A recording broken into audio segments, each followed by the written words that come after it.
Good afternoon, everyone. My name is Tony Durbrow, Director of Professional Learning at NAEYC, and on behalf of Pamela Johnson, Executive Director of Ready to Learn at the Corporation for Public Broadcasting, and David Lowenstein, Senior Director of Ready to Learn at PBS KIDS, I'd like to welcome you to today's webinar, Making the Most of Informational Text in the Classroom. Over the next hour, you'll be hearing from experts and project leads from the Corporation for Public Broadcasting, PBS KIDS, WGBH, and more who have been instrumental in developing the resources being shared with you today. Coming up, you'll receive an overview of the Ready to Learn initiative. You'll learn more about the importance of informational text. You'll get introduced to Molly of Denali and learn more about resources to support you in your work. And we'll wrap up with an opportunity to ask questions of today's panelists.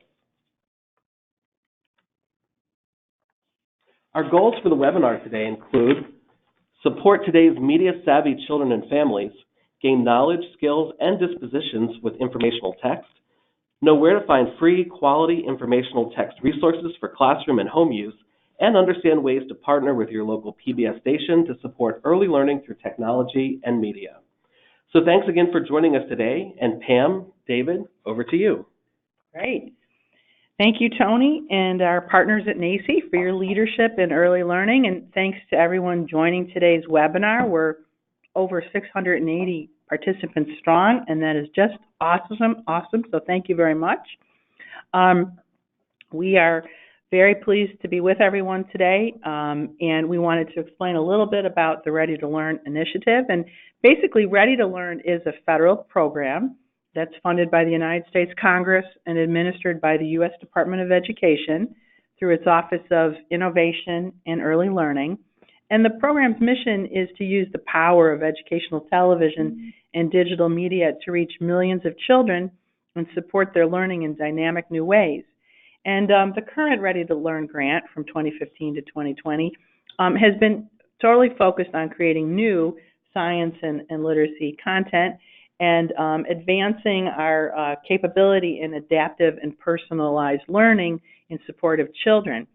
And as you can see, on this slide, we are embracing the ideals of, content, community, collaboration, and research. And our local PBS stations are essential to this work as they form the partnerships that help connect this new content and these high-quality resources to children and to families and educators, especially children who are in high-need communities. And there are really many impressive community collaboratives for early learning and media underway in communities across the country, with stations working very creatively to serve the needs of young children. And really, the stations are working side by side with many partners: elementary schools, early childhood centers, public libraries, museums, housing authorities, and so forth. So it's a strong network of people on the ground serving children. And so this work just generally enables us to reach and impact children in very exciting new ways. And we're very honored to share with you today background information about our work and Molly and informational text. I'll segue to David. Thanks, Pam. David Lowenstein here from PBS KIDS. Real honor to be talking with you all today. And as Pam mentioned, through Ready to Learn and this amazing grant that we have been able to get at CPB and PBS through the Department of Education and Congress, we are able to work with the world's best children's educational media producers to create content that improves the school readiness of kids ages 2 to 8 years old. And through this current round of Ready to Learn, which goes through 2020, we have just delighted that we have been able to work with producers to create new episodes and new content and resources for kids and families around existing properties, like The Cat in the Hat knows a lot about that, which is a preschool-aged, science-themed series, and also a new preschool series that will be coming out next fall called Eleanor Wonders Why, which is also focused on science for preschoolers, and then also some content that's really focused on kids in the early elementary age range of 4 to 8 years old, and including the second season of Ready, Jet, Go, which is a scientific inquiry, earth and space science themed show, which also focuses on engineering and tech, and a web-only, digital-only series called The Rough Ruffman Show that we launched with WGBH that will have some more content coming out in the early spring of 2020. And what we're so excited to talk to you more about today is Molly of Denali, which is our literacy-themed property that's focused on informational text, reading, writing, comprehending IT, with all types of great content, including television and interactive digital games, as well as resources for families and educators. So that's kind of all the content that we are creating for families and educators and, of course, children through Ready to Learn in this round. And then this image, which was designed by our colleague from PBS Kids, Julie Maskey, is influenced by the work of the Interaction Institute for Social Change.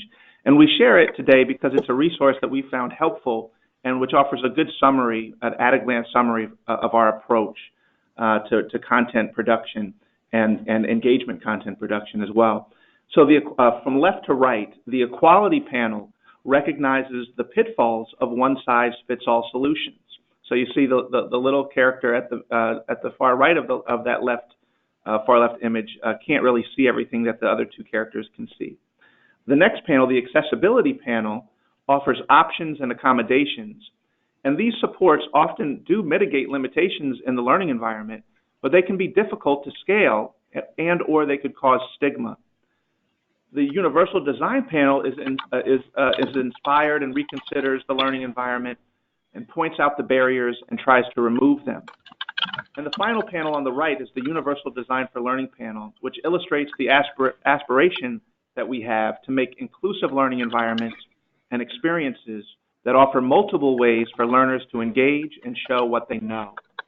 So this includes engaging in the real world, as our work, as Pam mentioned, often does through the 350 public media stations that are on the ground across this country that run community engagement and outreach programs. So now I'll pass it over to my colleague Ann Lund to talk more about the underpinnings of the content that we've created with WGBH and Molly of Denali.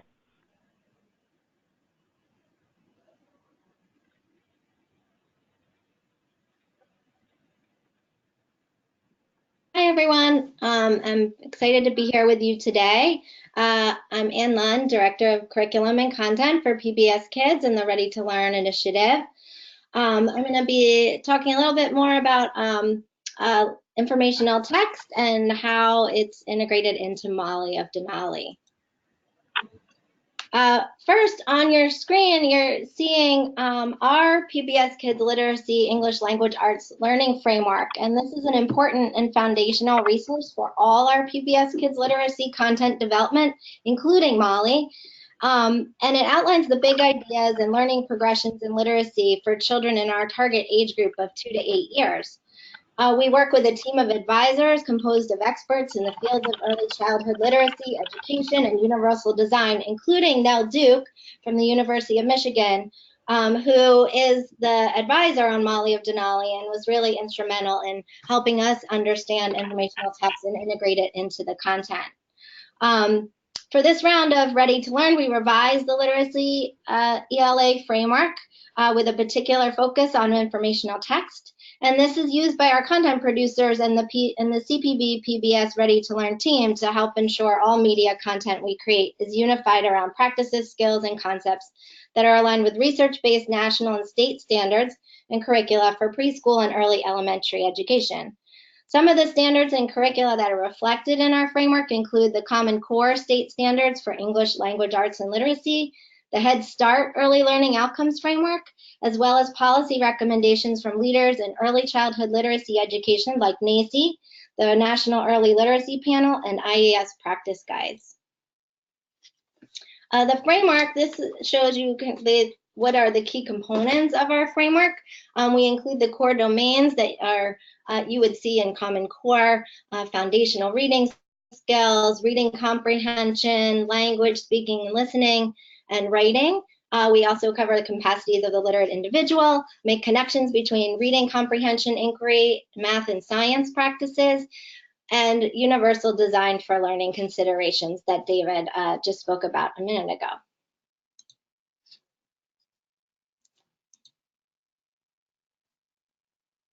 I'm just trying to get it to go to the next slide. Oh, here we go.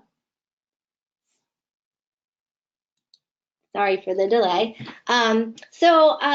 What is informational text? Informational text in Molly and is defined in the Common Core as text whose primary purpose is to convey information. So, and in this case, we include as text written words, images, oral language, videos, websites, and so on, anything that is conveying information. So we have a very broad view of what text includes. And just if you think about yourselves about how you use informational text, I think you'll find that you use it every day. Things like when you're deciding what to wear in the morning by checking a weather report. Maybe you're listening to a news broadcast on TV. Maybe you read an article in a magazine or a newspaper that's teaching you about something new, or even using a recipe to make a meal at home.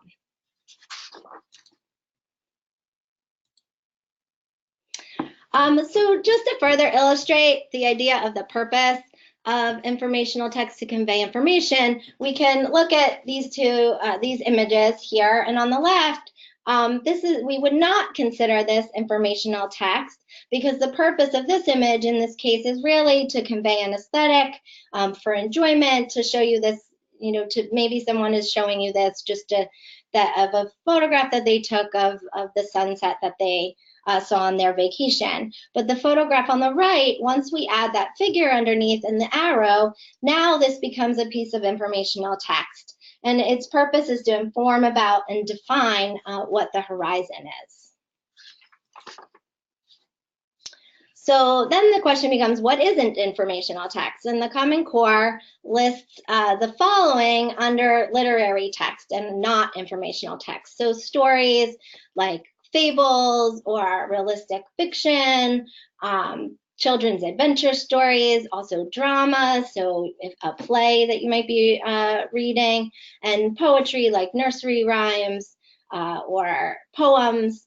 So those are examples of what we wouldn't consider informational text. And the one thing that a lot of people are used to hearing is the term nonfiction text. And the key thing to note is that informational texts are nonfiction texts, but not all nonfiction texts are informational texts.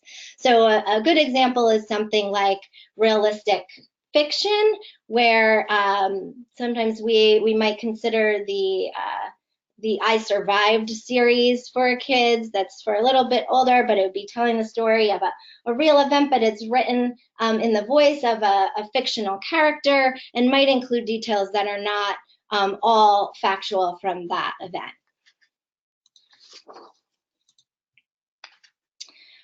So in Molly, we explore lots of different types of informational text. And this graphic helps us understand the 5 main types and the purpose of each one. The most important text for us in Molly, or the one that we give the highest priority, is informative explanatory text. And that's a type of text that conveys information about our world. This includes information books about science and social studies topics, reference books such as atlases and field guides, some websites and apps, magazine and newspaper articles, some pamphlets, some posters. We consider this our highest priority because this is the type of text kids will see more and more as they move through the school years. It's also the type of text that as adults we might interact with a lot, especially in our jobs and careers. It also is really important for understanding and gaining content knowledge in social studies and science. So we put that at our highest priority, in part also, as I'll mention in a little bit, that this is a text that a lot of young children don't get a lot of experience with, especially in higher need underserved communities. Another important text that we cover in Molly is procedural or how-to text. These teach how to do something.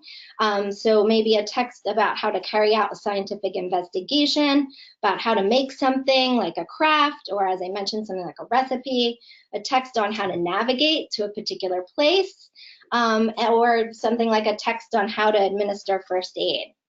We also have nonfiction narrative that tells the story of a real event, maybe the true story of a specific historical event or the history of a nation's development. We also have biographical text, which tells the story of a real person. So profiles of individuals, maybe on television or the web, perhaps a documentary, and books that are biographies.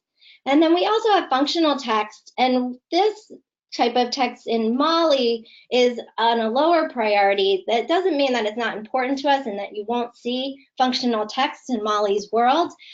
These are things that help us do everyday tasks, lists, something like a weather chart, a schedule, basic labels and signs. So we all know those things are important. They include things like environmental print, which especially for preschoolers we know is good to have around and to be pointing out to children.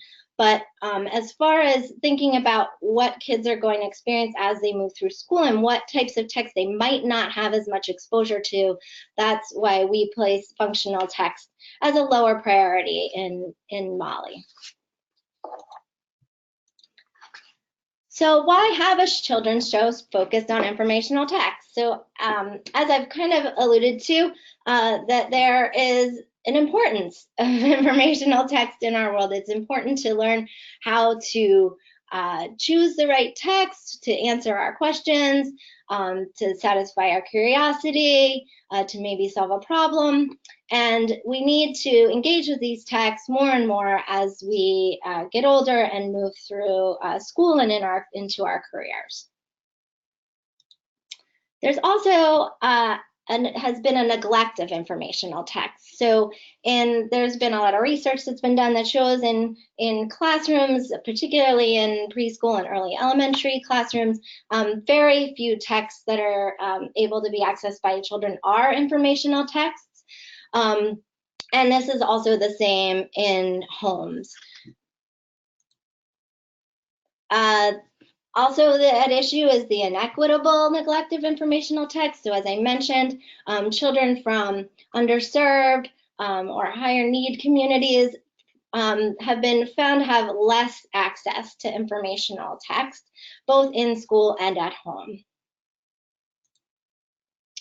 And also trying to help teachers and families to prepare better for the rising expectations related to informational text. So Common Core for kindergarten now says that 50% of children's experiences with text should be with informational text. It's a big part of the Common Core standards, as it is in our learning framework. And as I mentioned, for all the reasons that I mentioned before, that these expectations are growing and the need for it is becoming bigger, and standardized tests are also starting to include more with informational text. And informational texts are important for content learning. This is how we learn about our world, especially science and social studies topics. And finally, there have been articles written about info kids.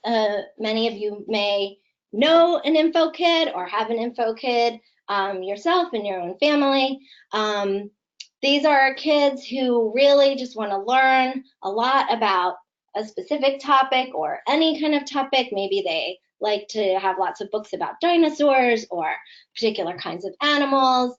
And we in Molly, we'd love to grow info kids and grow new info kids and give info kids who are already there the types of texts and information that they're really hungry for. So Molly of Denali is designed to build children's knowledge, skills, and dispositions with informational text.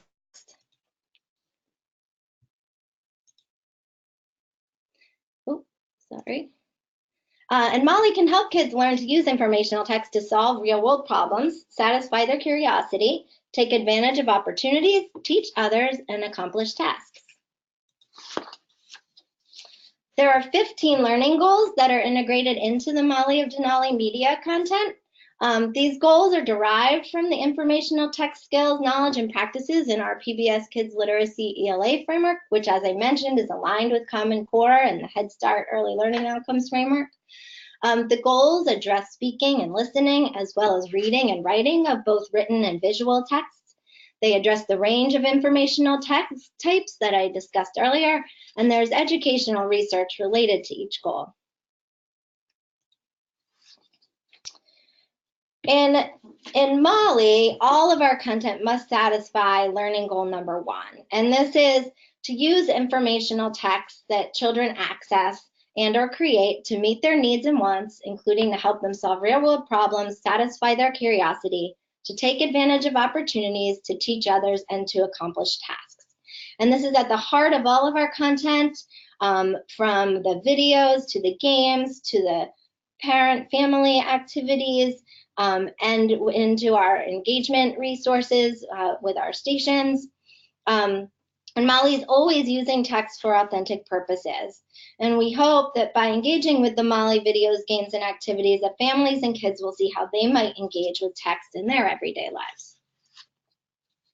The other 14 learning goals cover a range of informational text and general literacy skills that include, but aren't limited to, choosing the best text for a given purpose. So it's really important to know that when you want to make a dessert, that you're going to choose a procedural text, a how-to text to help you do that, like a recipe. Or if you want to learn about an animal that you might be able to go to a field guide or some other type of informative explanatory text to gain that information. We also see comparing and integrating information within and across text. Creating informational text is really important.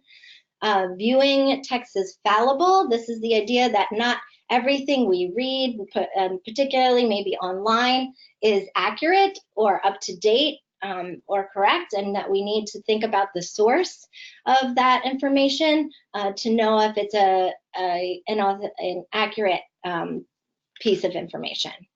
Also, the goals cover using a variety of text features to access or convey information, so things like captions or diagrams that might appear in informational text that give us more information about what we're reading, and using lots of different comprehension strategies to understand text, like activating prior knowledge, self-monitoring, so maybe rereading a text when we don't understand what we just read, asking questions, drawing inferences, summarizing, on and on. And as I mentioned, informational text in Molly is always going to be coming through in the stories through authentic social studies and science contexts. And there's also a strong social and emotional learning connection in the show, particularly through the Alaska Native values, which you're going to hear more about from our colleague at Jessica Andrews at WGBH, who's going to tell you more about Molly of Denali. Great, thank you, Anne. So I'm Jessica Andrews, Content Director for Molly of Denali, and I am thrilled to be able to give you an introduction to the project. Molly of Denali is an animated action-adventure comedy featuring a 10-year-old Alaska Native girl and her adventures in the fictional village of Kaya, Alaska. It's a new project. It just premiered in July, and it's produced by WGBH, which is Boston's PBS station. Support from Ready to Learn has allowed us to create a multi-platform initiative to support 4 to 8-year-old children in learning about and with informational text. At the center of it all is Molly Mabray, a curious and resourceful Alaska Native girl. She helps her mom and dad run the Denali Trading Post, which is a general store, bunkhouse, and transport hub in interior Alaska. And she usually has her beloved dog, Suki, by her side. I wanted to play you our opening theme song just to give you a little bit of a taste of what this project is all about.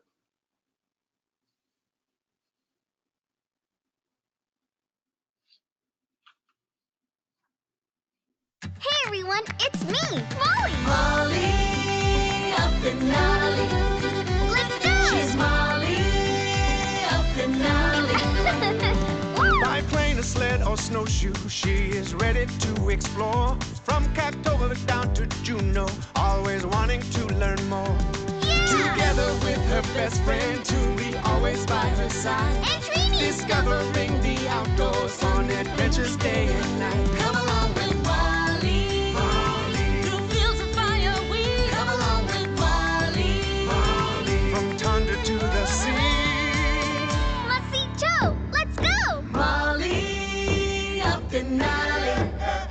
Yeah! She's Molly of Denali. Come on, let's go! Molly of Denali. She's Molly of Denali.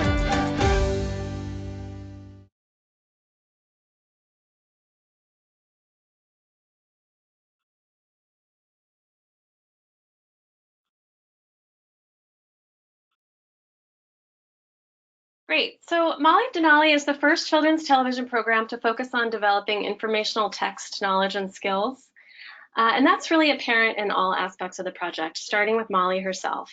We see Molly as an ambassador of informational text, and we design her character to reflect that. So Molly is curious, she asks lots of questions, she seeks out information from all over, including the library, the internet, family, and friends. She's a natural fact gatherer. She actually has a vlog because she loves to share information with others. And her Alaska Native name is actually Shanya, which means one who informs us. Molly of Denali takes place in Alaska, and this is really the perfect setting for a series about informational text because there's so much opportunity for adventure and exploration here, from flying over the Arctic National Wildlife Refuge to witnessing a volcanic eruption in the Aleutian Islands to snowshoeing through a spruce forest. As Anne said earlier, research shows that informational text is best learned when solving real problems, and Alaska provides many ways to explore all sorts of problems, from the everyday to the epic, in contexts that touch on science, social studies, nature, wildlife, and culture. Molly's community of Kaya is filled with a colorful cast of characters who share in her adventures.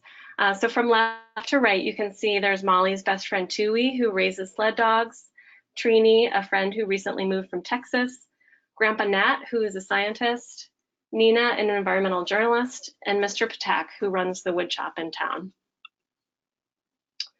The Molly of Denali curriculum, setting, and characters all come together in compelling storylines that are a blend of action-adventure, comedy, nature, culture, and community. So whether she's training a new sled dog, searching for baby puffins on a fog-shrouded island, or snowmobiling to a hidden hot springs by starlight, Molly can't do any of this without understanding how to access and create informational text.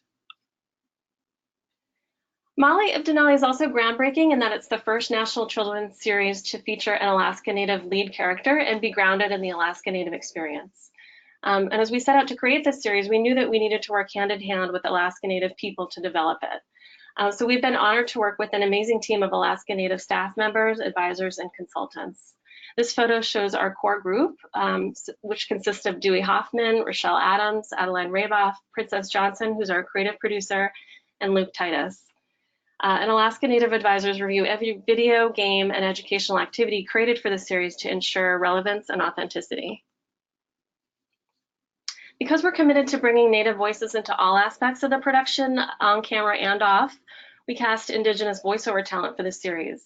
And you can see here, Sovereign Bill on the left, she plays Molly. She's Alaska Native, she's Tlingit and Muckleshoot. And Sequoia Janvier, who plays Tui, he's Chippewayan Prairie Dene First Nation. Additional funding from the Corporation for Public Broadcasting has also allowed us to develop a scriptwriters fellowship program for Alaska Native writers. That's the photo on the right. So the goal of this program is to equip Alaska Native writing fellows with the skills, experience, and mentors they need in order to contribute as writers to Molly of Denali and other PBS Kids series as well. Through all these collaborations with producers, advisors, actors, and writers, we've been able to make a meaningful impact on the way Native peoples are represented on screen. Our collaboration has made this series more authentic. It's benefited the industry of children's media as a whole because it's building a more diverse talent pool that's creating content. And it's made this show richer by enabling us to celebrate and showcase values that are paramount to all Alaska Native cultures. So these values that we feature on the show, which you can see here, are woven into each piece of media, fostering key social emotional learning over the course of the season. All these efforts, combined with support from Ready to Learn, have allowed us to create an extensive multi-platform initiative that's comprised of 3 core components: the national television series, a collection of digital experiences, and a suite of educational resources for educators and families. And I'm going to focus more on the first 2. So the Molly of Denali television series airs nationally on PBS Kids. There are 38 half-hour episodes and 1 hour-long special. Each half-hour episode contains 2 11-minute animated stories and 1 interstitial, which is a 2-minute live-action video. You can see a couple stills from each of these type of video.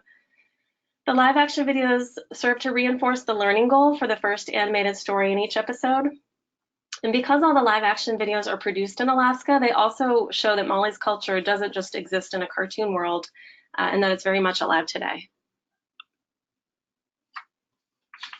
We've also created a collection of digital experiences, including several games that you'll get a peek at later on in this presentation. So kids can find these on the Molly of Denali website and in the PBS Kids game playing app. And if you're accessing the games on the website, you'll see that we've embedded them into a playful learning experience, which is a map of Kaya that you can navigate through to get to and play different games. All the materials developed for this series meet our overarching learning goal, as Anne mentioned, which is about children using informational text to meet their needs and wants, solve problems, satisfy curiosity, take advantage of opportunities, teach others, and accomplish tasks. And the informational text they use include things like recipes, maps, books, blogs, and the list goes on.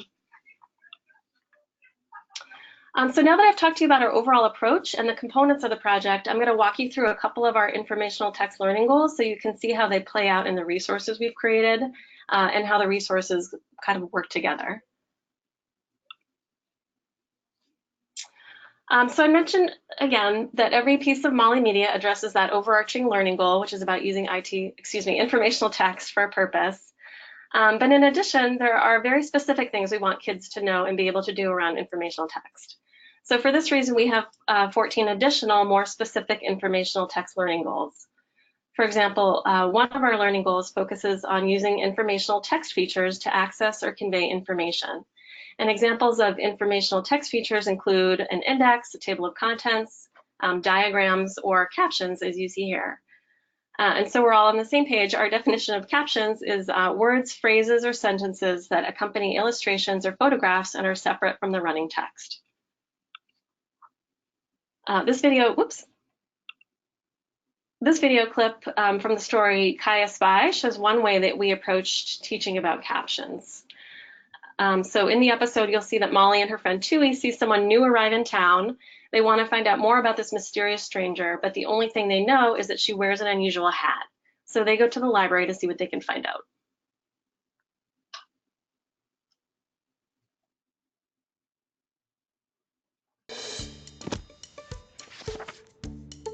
Korean ayam? The caption says, an ayam is a Korean traditional winter cap, mostly worn by women for protection against the cold. Nope, not our hat. The Barentina? A traditional hat worn in cultures of the Mediterranean Sea. Not a Barentina. A Javanese blancon is a traditional headdress worn by men. Nope, still not the hat we're looking for. That's it!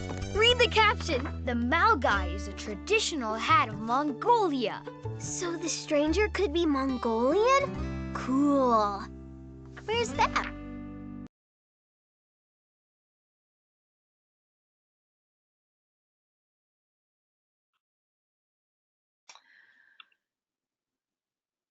Great. Oops. Let me keep going here. Great. So in addition to captions, another example of an informational text feature is a flow diagram. You can see an example here. A flow diagram is a graphical device that depicts the stages of a process. So you can see how we handled introducing flow diagrams in this clip from the animated story First Fish. In this story, Molly's dad tells her he'll take her to catch her first fish if she finds out what salmon run means.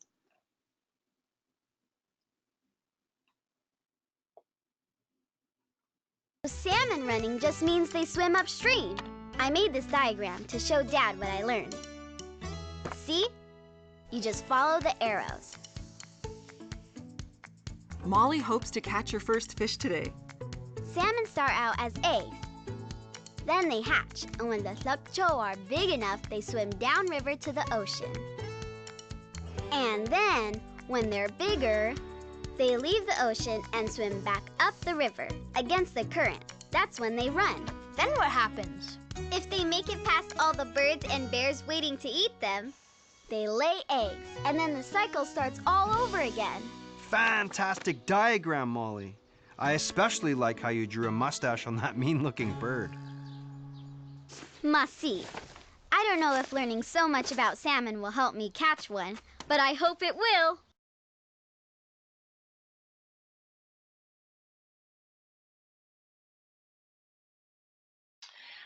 Great, so she got cut off a little bit at the end. She said, I don't know if learning so much about salmon will help me catch one, but I hope it will. And it actually does. So in this clip, you can see how Molly's motivated by a real life wish to go fishing. She learns as much as she can about salmon and creates this flow diagram to share what she learns with others. So we wrote specific lines of dialogue for her to describe each step in the salmon's life cycle and to emphasize that you can figure out the order of the steps by following the arrows. And like I said, later in the show, Molly does actually use what she learned in creating her flow diagram to find and catch a fish. Oops. So we paired the First Fish animated story with Salmon Hatchery, which is a related live action video that extends the learning from the story. In this live action video, children label flow diagrams and reinforce the idea that a flow diagram can show the order of the stages in a process and that the cycle repeats. The game Fish Camp builds on the learning introduced in the videos by including text features like flow diagrams and captions, as you can see from these screenshots. In the game, players fish for salmon using a rod and reel or a device called a fish wheel. A book on Alaskan fishing provides the information that kids need to know, such as what hook to use or how to find the best spot to fish on the river.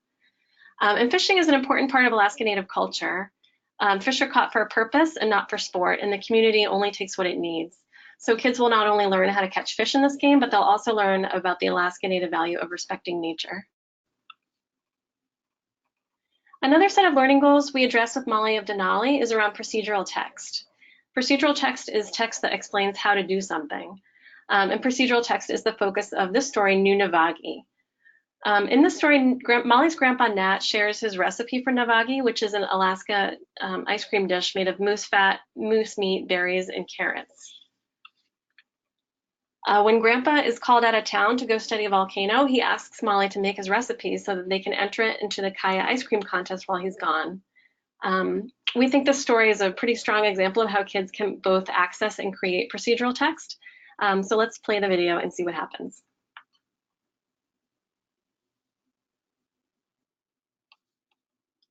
Hey, wanna play some basketball? Can't. I'm making Grandpa's navagi. Really? Yeah, he's not here, so I get to make it for the competition. Suki, no! You ate it all? Bad dog! What am I going to do, Tui? The competition is tonight. We'll make it again. Do you have the recipe? Suki! Oh, Grandpa should never have counted on me. Just write it down again before you forget. Good idea. And will you help me find more ingredients? Yeah, as long as I get to taste the navagi. Deal. Grandpa Nat's navagi. The moose fat was the first ingredient. How much? I'm pretty sure it was 2 cups. Next comes the meat. And, oh yeah, 1 cup of wild strawberries and half a cup of wild carrot. Ta-da! Do you remember the directions? Mm-hmm. Better write that down, too. Done!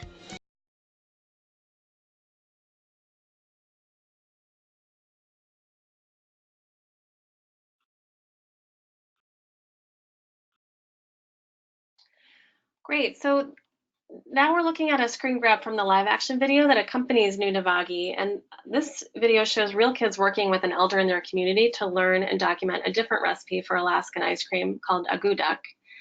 In this video, we reinforce why it's important to write text so that you can remember it later. And we remind children that when you're writing down a recipe, the ingredients and the steps are both very important.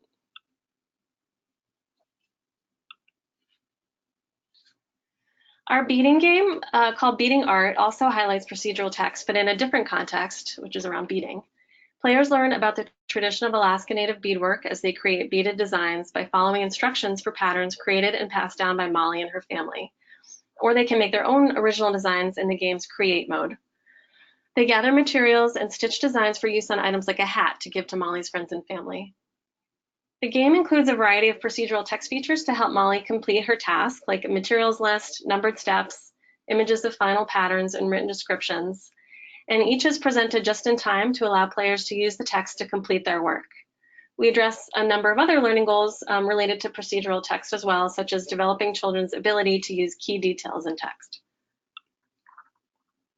And finally, some of our hands-on activities address procedural text as well, such as this family activity that explains how to make a sled dog playset. In the image here, you can see that we've included a list of materials and a series of ordered steps, much like in the Nunavagi video and the Beating Art game.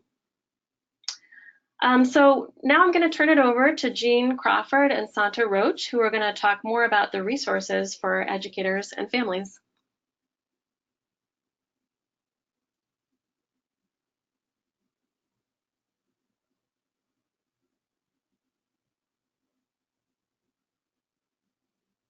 Hi, everybody. This is Jean Crawford.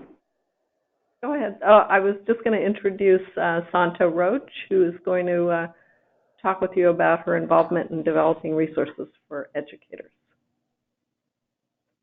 Thank you, Jean. Good morning from Alaska. We're still before noon. My name is Santa Roach. I'm a teacher, homegrown educator here in Shagluk, Alaska. I'm Athabascan, and I've been a teacher here for about 8 years, multi-grades. I teach kindergarten through 4th grade. This year it's K through 3. And it's about 10 students. We're a small school of about 30 kids. And you'll see there's some of my students. I think I'm missing one. We just took that. The leaves have turned color here. So my role and participation in Molly of Denali is two things. One, I was an advisor for one of the Molly of Denali episodes, which actually brings Molly to Shagluk to study the woodland bison.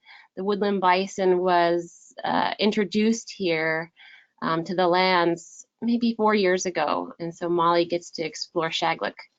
My second role was as a reviewer to the Molly of Denali online teacher resources, which was talked about quite a bit.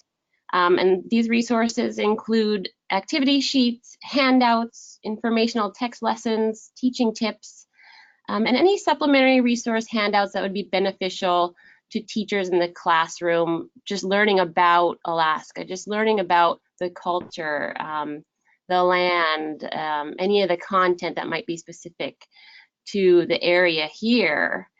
And I really love how it's organized, and the flexibility is there for teachers. Like I say, I teach K through 4th grade, and I can pull what I want for the certain grade levels.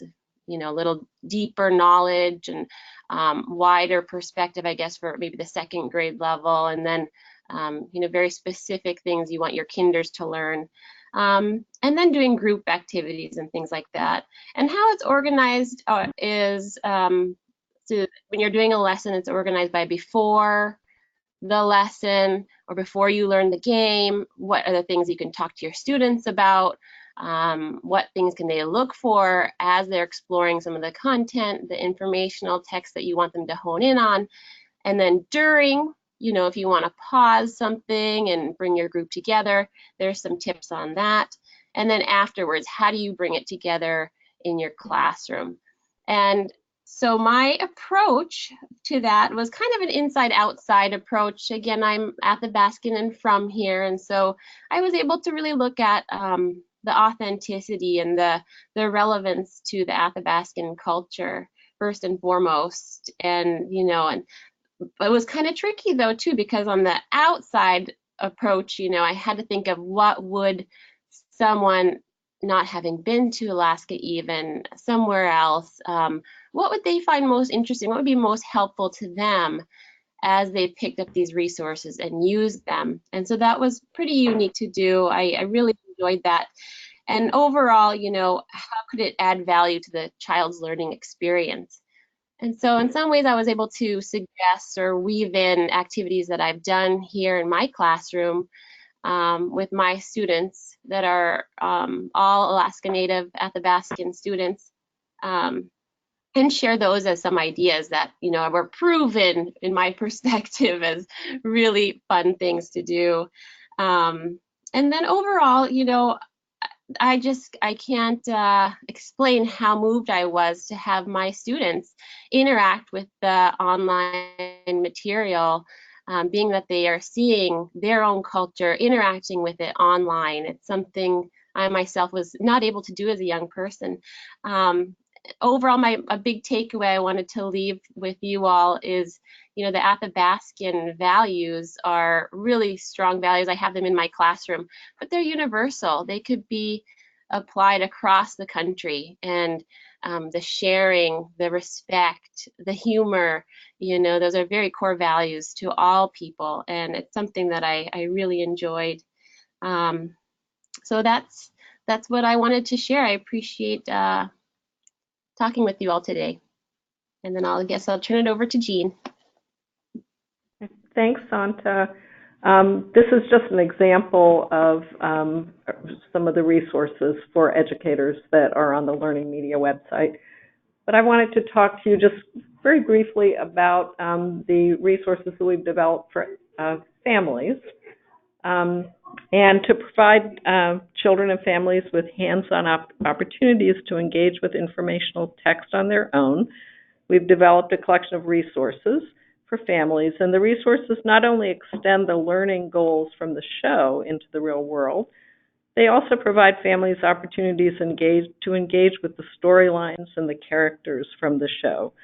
In developing the resources, we wanted to be sure that we gave families a purpose, a genuine purpose for doing the activities. So as we conceptualize them, we continuously asked ourselves, what reason would a family have to do this activity? Here's an example of one of the activity. It's a field guide activity that you see. It encourages families to go out in neighborhoods and look for birds, and then use various resources to identify and find information about the birds they see. And one of the resources they use is a field guide that Molly has put together about birds in Alaska, such as the great horned owl. And this is an example of a page from Molly's field guide. And they can use this field guide as a model for creating their own informational sort of field guide pages about birds in their community. And the Molly's field guide has informational text features such as headings, photographs, diagrams, and caption graphics. And we also provide a blank template which has the same features. And they can use this template. So then if you want to do the next slide, yeah. So here, these are 3 websites where you can find all the resources that you've heard about in this webinar so far. One where the pbskids.org site for Molly's site is where you find digital games for kids, the PBS Learning Media, educator resources, as well as other resources related to Molly, and then PBS Kids for Parents, where you find the family activities as well. So I'm going to now pass it over to Susan Friedman, who is going to talk about resources that NAEYC has.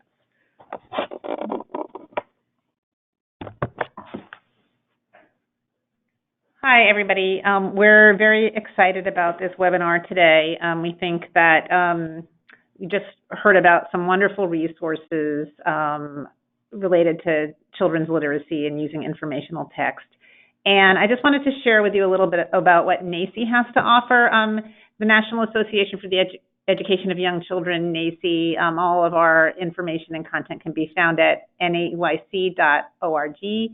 And we have a range of content for early childhood educators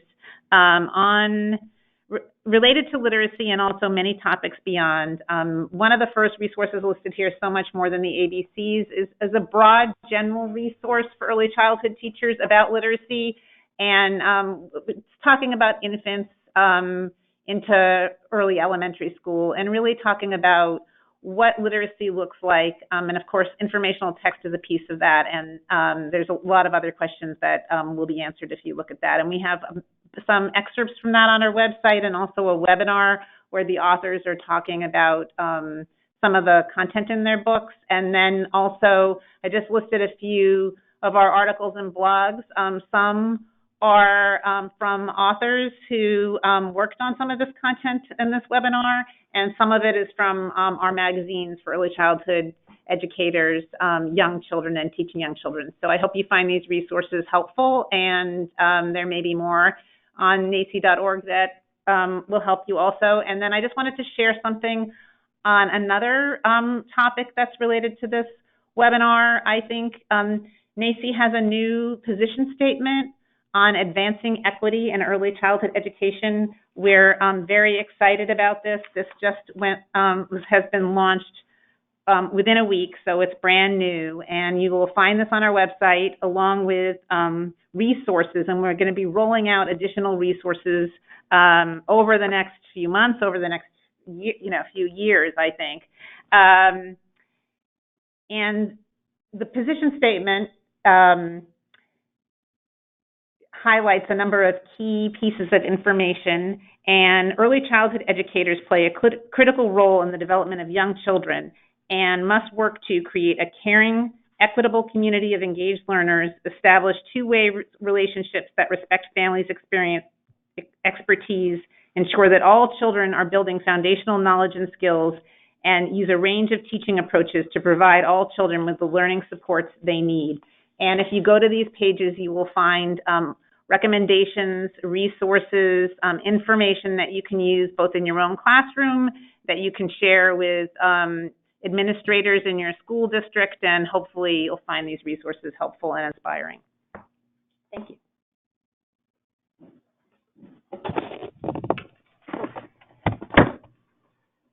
Great, thank you everyone for joining us on the webinar today. We've packed a lot in the last 50 or some minutes, so thanks for sticking with us. In the remaining few moments that we have together, we want to give you a chance to pose any questions that you have, whether it's about the Ready to Learn initiative, Molly of Denali, the related supporting resources, either from PBS Kids or from NAEYC. You'll notice in your interface there's a little orange arrow, and it should be in the top right-hand corner of your screen. If you click on that, it should display a menu, drop-down menu box where you'll see a section for questions. So if you have questions, go ahead and start chatting those into us. We'll be taking a look at that and then sharing those questions out with our panelists today. So I'm going to give you just a second to start sending those questions in, and we'll be happy to answer those for you.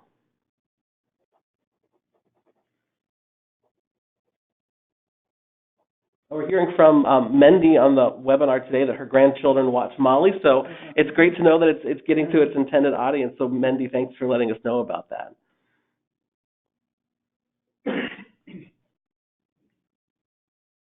So here's a question that came in. Someone was asking if there's any fee related to these resources. So they have to pay for the resources?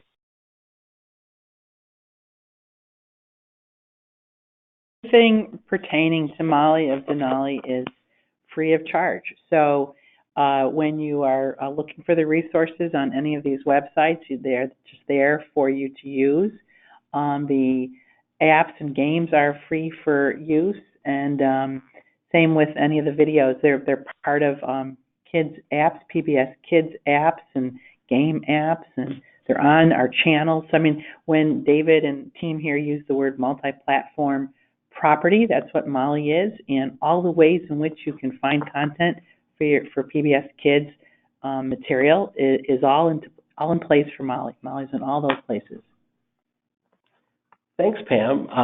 Leslie had a question asking if the webinar is going to be available to share. And yes, we want to let you know that today's webinar is being recorded. It'll be a few days, but we'll have that loaded up on our NAEYC website, and you'll be able to share this with colleagues and others who weren't able to participate today. So just know that it will be available after today's webinar. Here's a question from Aaron asking about wild strawberries. In the video with Molly, we heard mention of wild strawberries, and he's wondering if that's a specific type of strawberry native to Alaska. So perhaps, Santa, I'm thinking that maybe you can let us know if strawberries in Alaska, have their own strain or the same as what we find in our supermarkets. Yeah, there definitely are, along with wild raspberries and other lower land type berries, and they may not look exactly alike, but they're wild to Alaska and different parts of Alaska as well.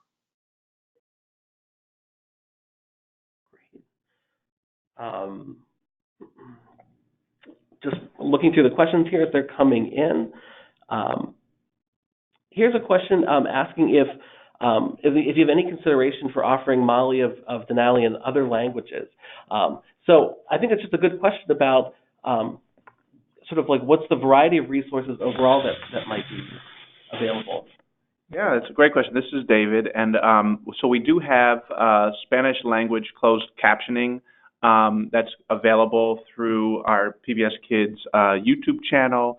And I think other resources like the resources that Jean was mentioning for families are also available both in English and in Spanish. And we're very open to exploring opportunities to think about Molly resources in languages beyond English and Spanish. But it's for us it does come down to resources and trying to identify resources that would allow us to do that. I know there are some local PBS stations that have different cultures and ethnicities that speak different languages, and they actually do try to work on the local level to translate a lot of things in other languages beyond English and Spanish. But that's we do make a commitment to try to get as many of our resources translated into Spanish. But with resource constraints, that we can't do it with everything or with every language.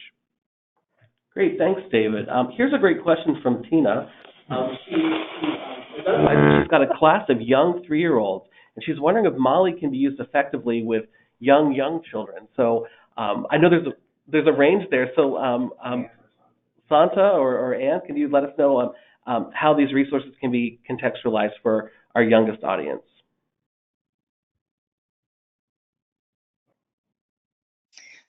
Hi, this is Anne. So Molly's resources have been developed really for ages 4 to 8.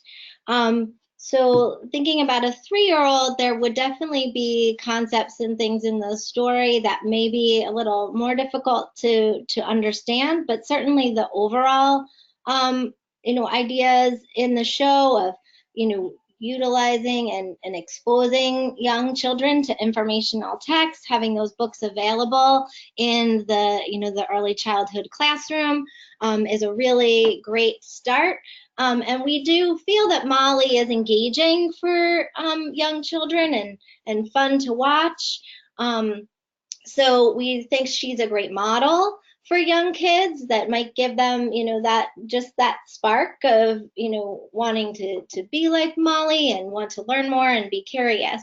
So we do think that Molly would be engaging for the age group, though they may have a little bit more trouble understanding the full depth of the concepts that are in it. But you could certainly be introducing the text into the classroom and using Molly as a great model.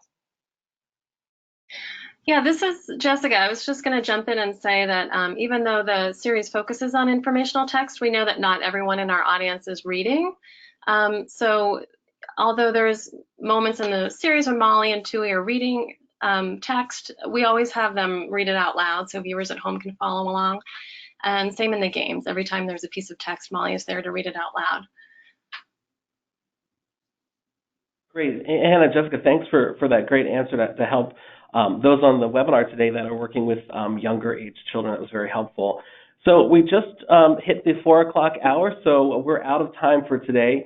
I just wanted to reinforce that today's webinar is being recorded, so all of those helpful URLs and links and resources that you've seen today will be accessible on our website in the coming days, so check back on that. Thank you for taking the time to join us today, and we will see you next time. Take care, everyone. Bye-bye.